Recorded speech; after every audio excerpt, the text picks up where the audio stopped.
ঢিলা হয়েছে, বার্ধক্য তার মধ্যে এসে পৌঁছে গেছে।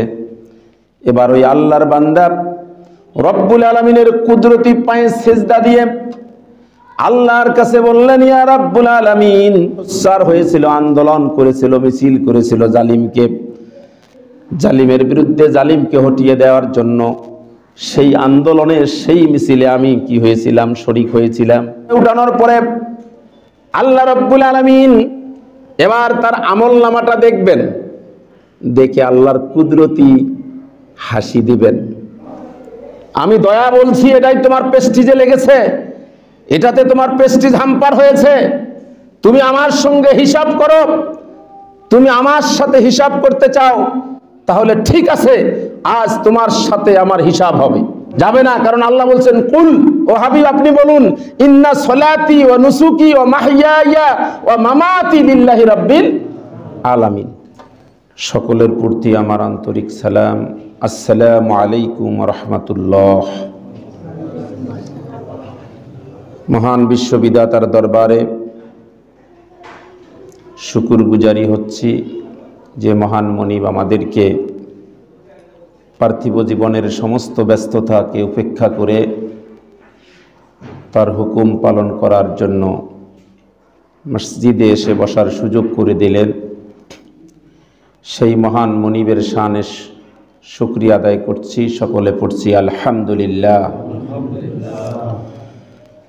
বিশ্বনবী সাল্লাল্লাহু আলাইহি ওয়াসাল্লামের প্রতি সংক্ষিপ্ত দরুদ পড়ছি,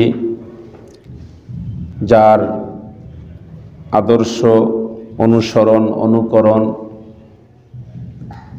যার আদর্শ বাস্তবায়নের মাধ্যমে আমাদের ইহকালীন শান্তি এবং পরকালীন মুক্তি নিহিত, সেই রাসূলের প্রতি সংক্ষিপ্ত দরুদ পড়ছি সাল্লাল্লাহু আলাইহি ওয়াসাল্লাম। সম্মানিত উপস্থিতি, আমরা গত জুমায় একটি গুরুত্বপূর্ণ বিষয় মুস্তাদরাক হাকিম এর একটি হাদিস আলোচনা করছিলাম, যেই হাদিসের ভিতরে আল্লাহ তাবারক ওয়া তাআলার যে পাওনা, আল্লাহ তাবারক ওয়া তাআলা বান্দার কাছ থেকে যে পাওনা তিনি পান, সেই পাওনাটা কি? ইবাদা। সেই ইবাদা বনি ইসরাইলের এক বান্দা আল্লাহ পাকের সেই পাওনা দেওয়ার জন্য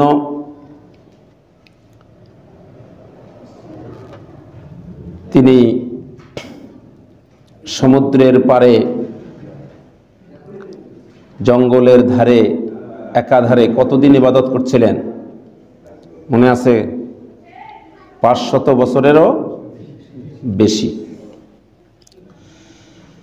আর ইবাদত করতে গিয়ে তার যে খাবার, তার যে পানীয় প্রয়োজন, এই ব্যবস্থাটা কে করেছেন? আল্লাহ রব্বুল আলামিন করেছেন। সে আল্লাহর দেয়া ফল খেয়ে, আল্লাহর দেয়া সেই পানি পান করে সেই আল্লাহর গোলাম শরীরের মধ্যে শক্তি সঞ্চয় হয়েছে। আর কোনো খাবারের প্রয়োজন, খাবারের কোনো টেনশন আর তার নাই। এখন শুধু কাজ একটি, সেটা কি? আল্লাহর ইবাদত করা, আল্লাহকে সিজদা করা, আল্লাহর গোলামি করা। এমনি করে একদিন 2 দিন নয়,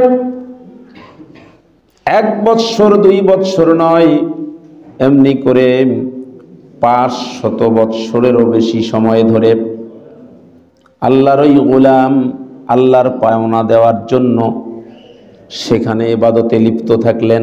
কতদিন? 500 বছরেরও বেশি।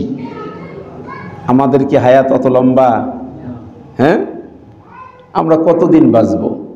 স্বাভাবিকভাবে যেটা দেখা যায় 60 বছর, 70 বছর, সর্বোচ্চ 100 বছর, এর মধ্যেই আমরা কি শেষ। আর আগের জামানার নবীদের উম্মতেরা দীর্ঘ হায়াত পেত। 500 বৎসরের বেশি সময় ধরে ইবাদত করার পরই আল্লাহর ওই গোলাম এক সময় তার চেহারাটার দিকে লক্ষ্য করে দেখলেন, তার চেহারার মধ্যে দেখেন যে তার দাড়িগুলো পেকে গেছে, তার মাথার চুলগুলো পেকে গেছে, শরীরের চামড়াগুলো ঢিলা হয়ে গেছে, কোমরে আগের মতো আর কোনো শক্তি পায় না, চোখের পাওয়ার কমে গেছে, চোখ দিয়েও আগের মতো আর দেখে না। এবার আল্লাহর বান্দা নিশ্চিত হলো যে আমার বুঝি যাওয়ার সময় হয়েছে। না জানি কোন সময় কোন মুহূর্তে মালাকুল মউত আমার সামনে এসে হাজির হয়। আল্লাহর ওই গোলাম বুঝতে পারলেন যে আমার সময় আর বেশি দিন নেই, কারণ বয়স যত দীর্ঘ হয়েছে, শরীরের চামড়াগুলো ঢিলা হয়েছে, বার্ধক্য তার মধ্যে এসে পৌঁছে গেছে। এবার ওই আল্লাহর বান্দা রব্বুল আলামিনের কুদরতি পায়ে সেজদা দিয়ে আল্লাহর কাছে বললেন, ইয়া রব্বুল আলামিন, ইয়া রব্বুল আলামিন, বলতেছেন যে আমি বুঝতে পেরেছি আমার সময় আর বেশি দিন নেই, যে কোনো মুহূর্তে আমার কাছে মালাকুল মউত এসে হাজির হতে পারে।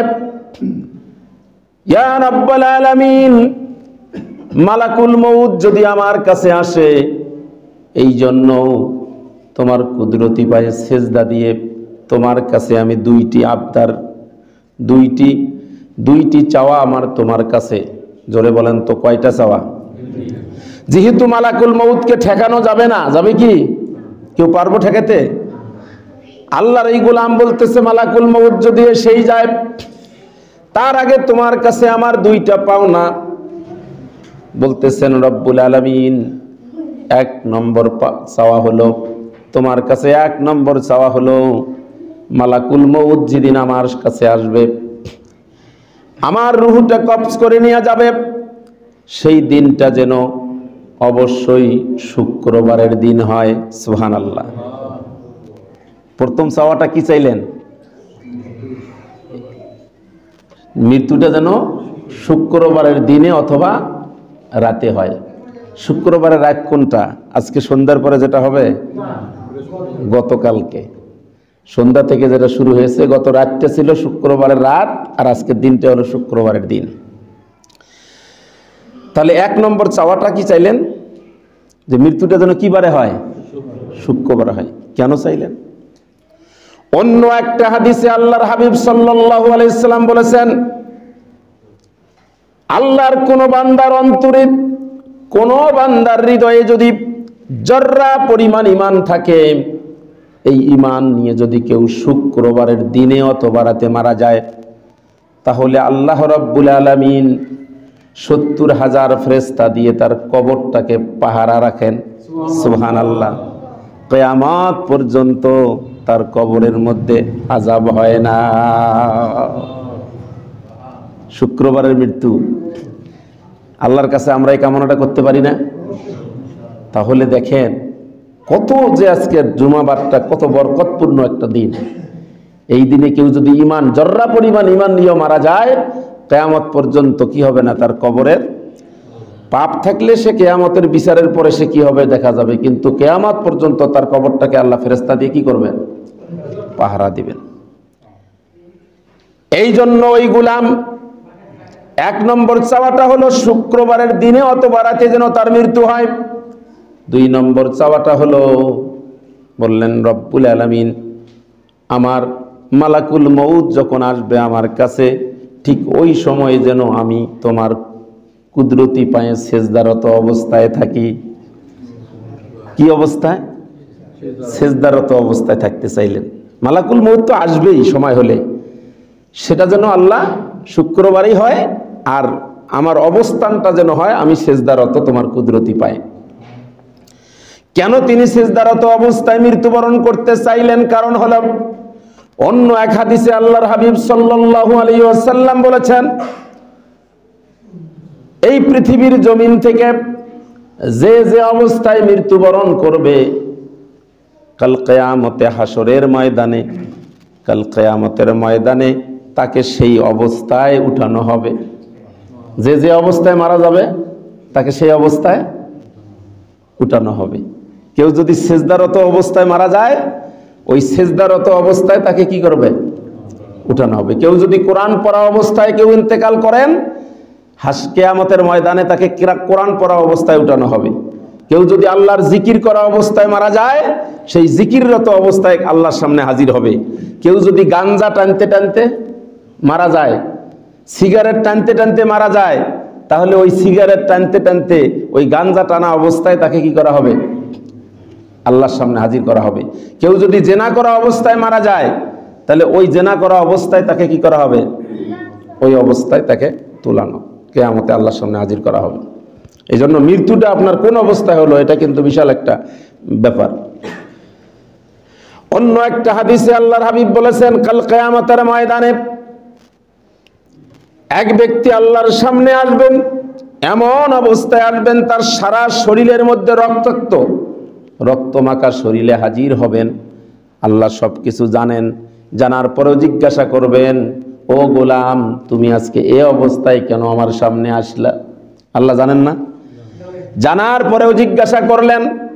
তখন ওই গোলাম বলবেন, রব্বুল আলামিন, আমিও সুস্থ সবল একজন মানুষ ছিলাম, কিন্তু যখন তোমার নবীর বিরুদ্ধে কেউ কুৎসা রটনা করেছে, করে না মাঝে মাঝে, তোমার নবীকে যখন গালমন্দ করেছে, উলামায়ে কিরামরা তাদের বিরুদ্ধে আন্দোলনের ডাক দিয়েছে, সেই আন্দোলনের মিছিলে আমিও শামিল হয়েছিলাম। ওই সময় সেই বাতিলের, সেই জালিমের গুলির আঘাতে আমার বুকটা কি হয়েছে? ঝাঁঝরা হয়েছে। আর শরীয়ত হলো, কেউ যদি শহীদ হয়ে যায় তাহলে তার গোসল হয় না, গোসল ছাড়াই তাকে কি করতে হয়? দাফন করতে হয়। তোমার প্রিয় হাবিবকে গালমন্দ করার কারণে, সেই মিছিলে শামিল হওয়ার কারণে আমাকে গুলি করে হত্যা করা হয়েছে। জালিম যখন জুলুম করেছিল,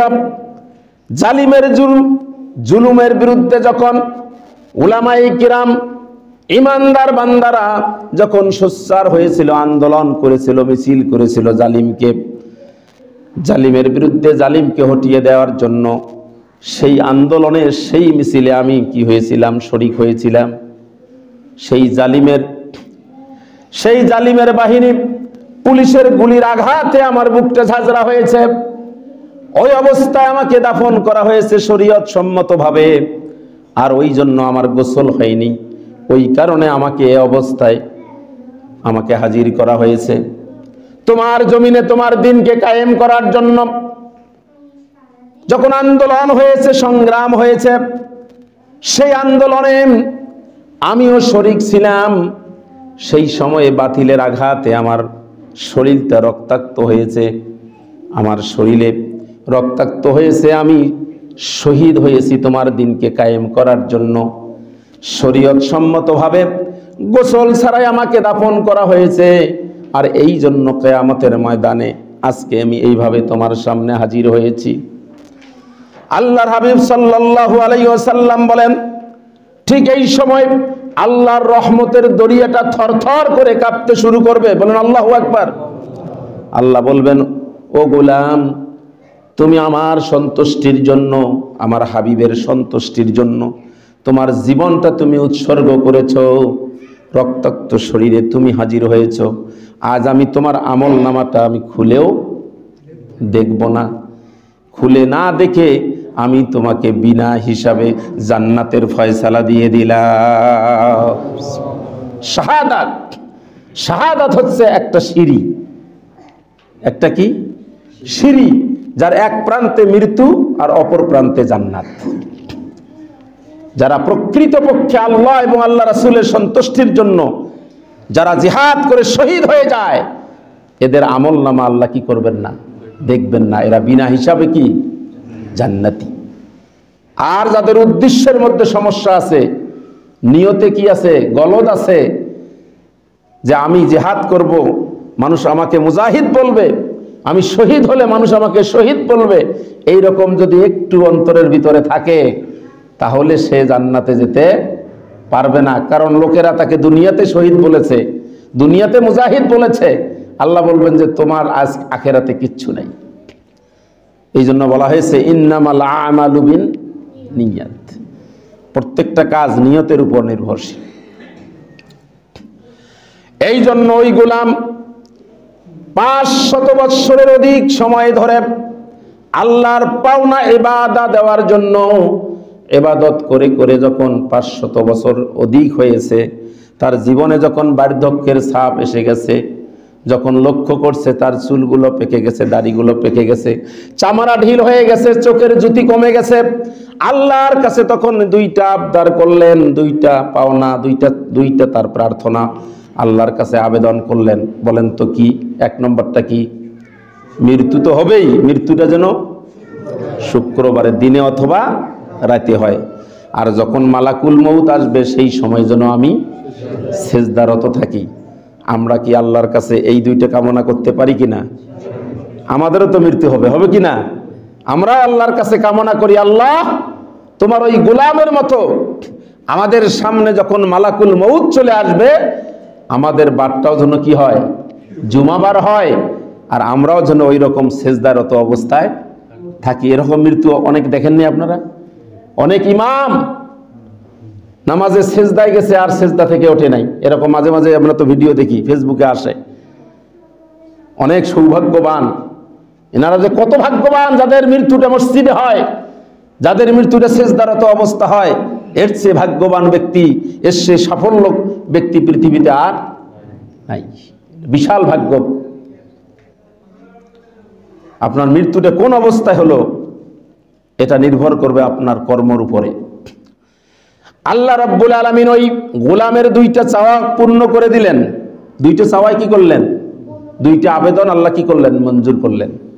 জুমাবারে তার মৃত্যু হলো এবং মৃত্যুর পরে সেজদারত অবস্থায় মৃত্যু হলো। কিয়ামতের ময়দানে ওই গোলামকে সেজদারত অবস্থায় উঠানো হবে। আল্লাহর হাবিব বলেন, সেজদারত অবস্থায় উঠানোর পরে আল্লাহ রাব্বুল আলামিন এবার তার আমলনামাটা দেখবেন, দেখে আল্লাহর কুদরতি হাসি দিবেন। সুবহানাল্লাহ বলেন। আমলনামা দেখে কি দিবেন? কুদরতি হাসি দিবেন। কেন? কারণ আল্লাহর পাওনা 500 বছরের বেশি একাধারে পরিবার পরিজন যা আছে সব কিছু, সংসার দুনিয়ার চাওয়া পাওয়া সব ছেড়ে একাধারে 500 বছরের বেশি কি করেছেন? ইবাদত করেছেন, সেজদা করেছেন আল্লাহকে। তো আল্লাহ যখন একটু মুস্কি মুস্কি হাসবেন, কুদরতি হাসি দিবেন, তখন ওই বান্দা আল্লাহকে বলবেন, আল্লাহ তুমি হাসো কেন? তখন আল্লাহ বলবে যে তোমার আমলনামা দেখে হাসতেছি। আপনারা দেখেন, কোন বাবা যদি সন্তানের পরীক্ষার খাতা নিয়ে যদি একটু মুস্কি মুস্কি হাসে, তাহলে বলেন তো ওই সন্তানটা কি তার সাহস বাড়বে না? যে বলবে, বাবা তুমি হাসো কেন? বলে তোমার অঙ্ক খাতা দেখে হাসতেছি। কেন? যে তুমি 100-তে 100 পেয়েছো, 100 পেয়েছো, বা 100-তে 99 পেয়েছো, এরকম যদি বলে, তাহলে ছেলেটা কি খুশি হবে না? তার সাহস বাড়বে না? আবার জিজ্ঞেস করবে, বাবা কত পাইছি? বলে তুমি 100-তে 99 পাইছো। বাবা কতর মধ্যে? বলে 100-র মধ্যে। কোন সাবজেক্ট? বলে অঙ্কের মধ্যে। বারবার প্রশ্ন করবে। কারণটা কি? আমলনামা ভালো হলে ওটা কি বারবার শুনতে চায়, দেখতে চায়, আর খারাপ হলে আর জিজ্ঞাসাও করতো না, ওখান থেকে কি সরে যেত। তো বান্দার আমলনামা দেখে আল্লাহ আর কুদরতি হাসি দিবে। যখন বান্দা বলবে, আল্লাহ কি তুমি হাসো কেন? কয় তোমার আমলনামা দেখে হাসি। বলে কি আছে আমলনামায়? যে তোমার মানে 500 বৎসরের বেশি তুমি আমার ইবাদত করেছো, সেই আমলনামা আছে। তখন বলবে যে আল্লাহ তুমি খুশি? বলে হ্যাঁ খুশি। যে তোমার পাওনা তুমি বুঝে পাইছো? বলে হ্যাঁ বুঝে পাইছি। যে আল্লাহ তোমার পাওনা তুমি বুঝে পাইছো, 500 বছরের বেশি সময় ধরে আমি ইবাদত করেছি, তুমি যেহেতু তোমার পাওনা বুঝে পেয়ে খুশি হয়েছো, আল্লাহ বলো তো এবার আমার পাওনা কি? আপনারা তো শুনেছেন আলোচনা, বলেন তো ওই বান্দার পাওনা কি? এখন দুইটা পাওনা, এর আগে বলছিলাম তো।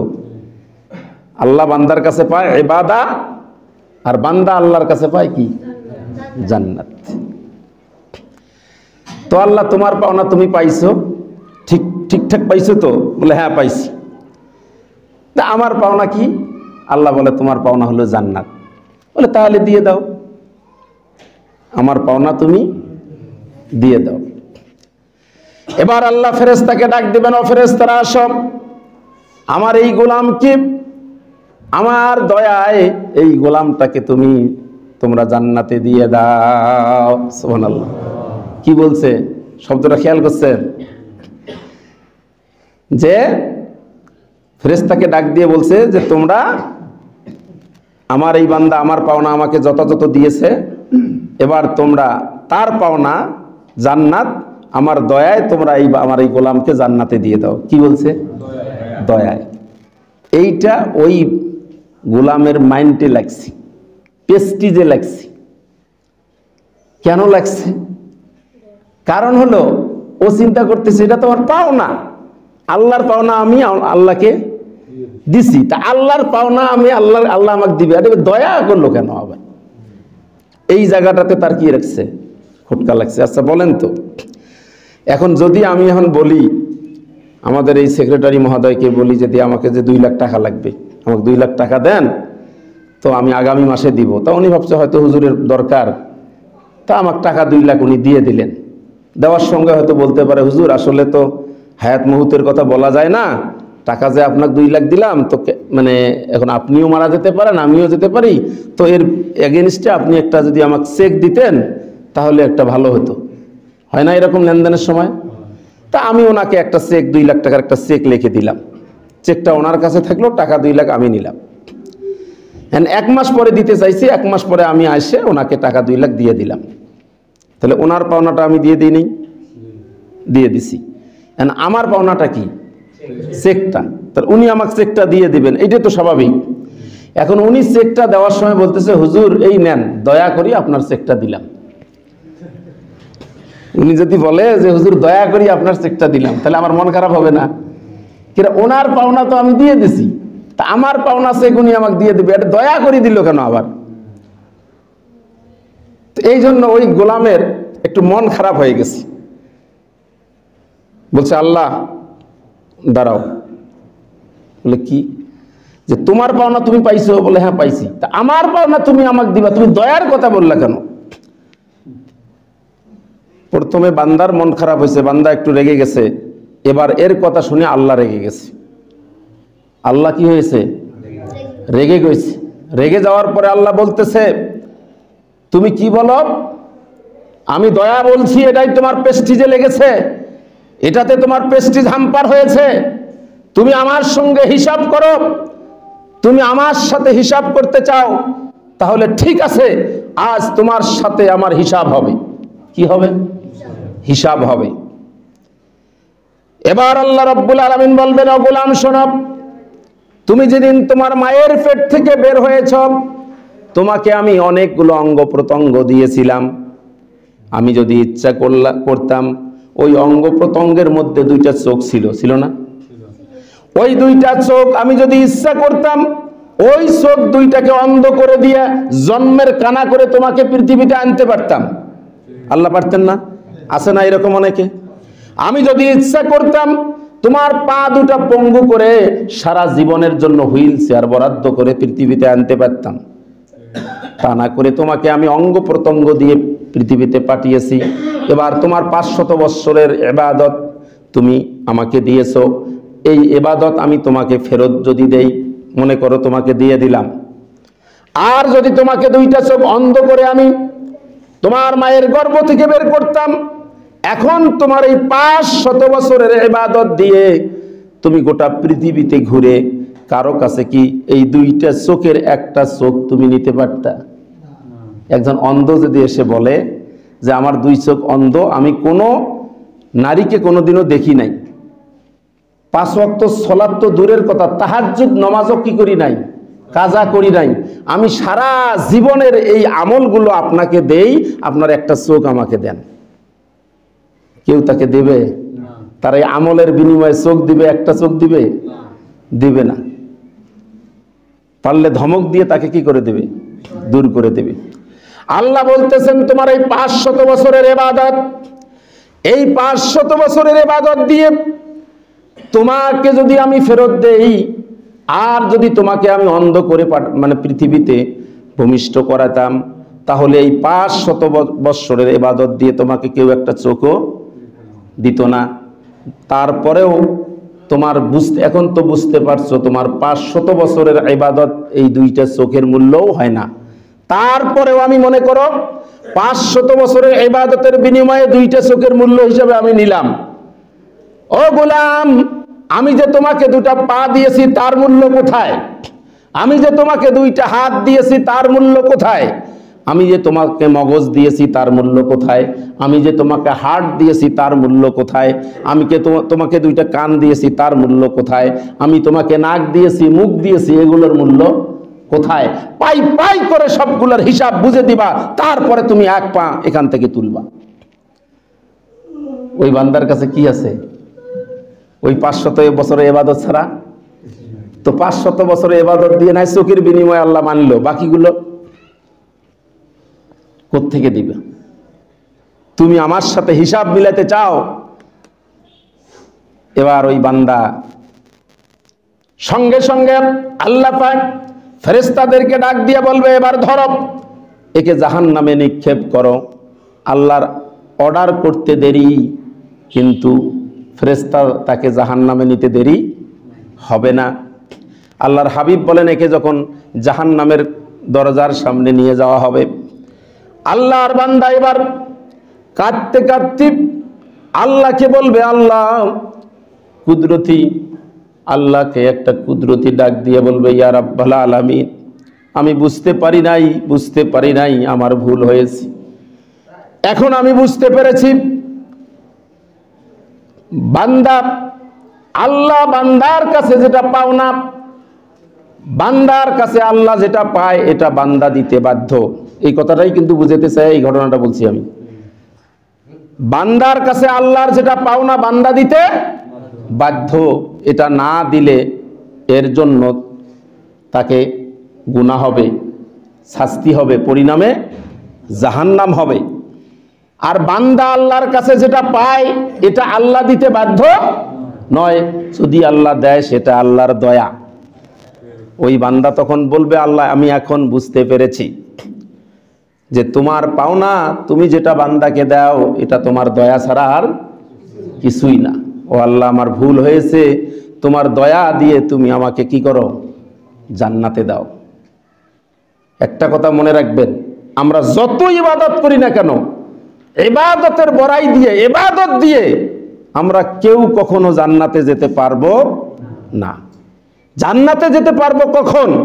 আমরা এই আল্লাহর গোলামি করার কারণে, ইবাদত করার কারণে আল্লাহ যে খুশি হবেন, খুশি হয়ে যে দয়া করবেন, দয়া করে আমাদেরকে জান্নাতে দিতে পারবেন। কারণ আল্লাহ যদি কাউকে বলে, কারো যদি আমলনামা দেখে, আমলনামা দেখে কাউকে আল্লাহ জান্নাতে দিতে পারবে না জাহান্নাম ছাড়া।